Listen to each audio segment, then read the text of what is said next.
limit. But when you go vertical, the ceiling disappears. A single square foot of wet soil. To the naked eye, it looks like life.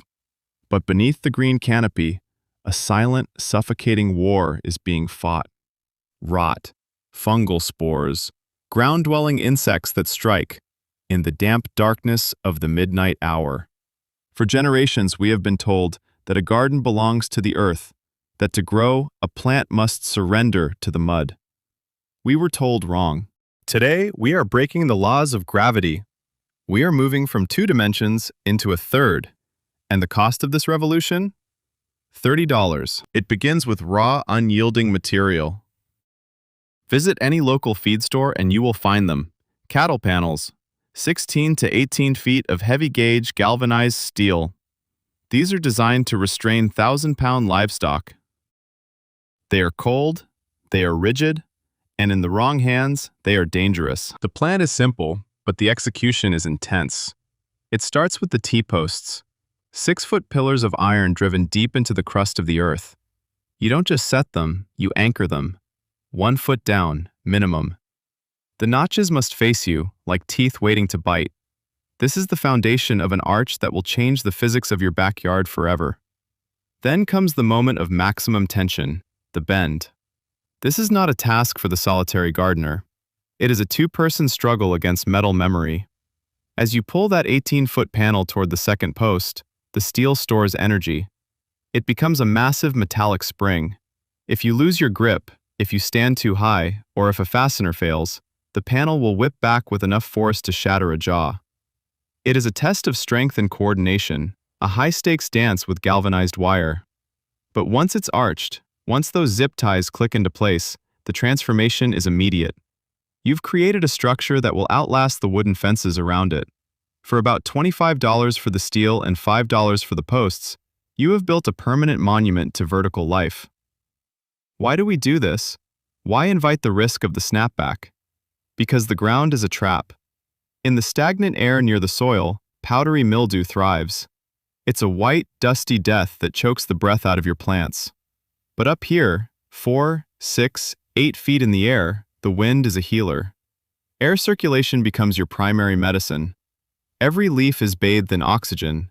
Every flower is visible to the pollinators that were once blocked by a tangled mess of vines. Look closer at the shadows. In a traditional garden, you are constantly hunting. You root through the dirt, stepping on vines, crushing the very life you're trying to harvest.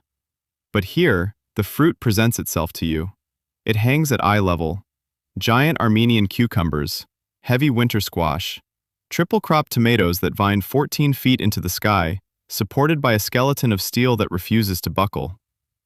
And then there is the sun, the great provider and the great destroyer. In the peak of July, when the sun hits 90 degrees, the top inches of your soil turn into an oven. Roots begin to cook. Plants enter survival mode and drop their blossoms. But the arched trellis is a master of climate control. By positioning your arch perpendicular to the southern and western sun, you create a living sanctuary.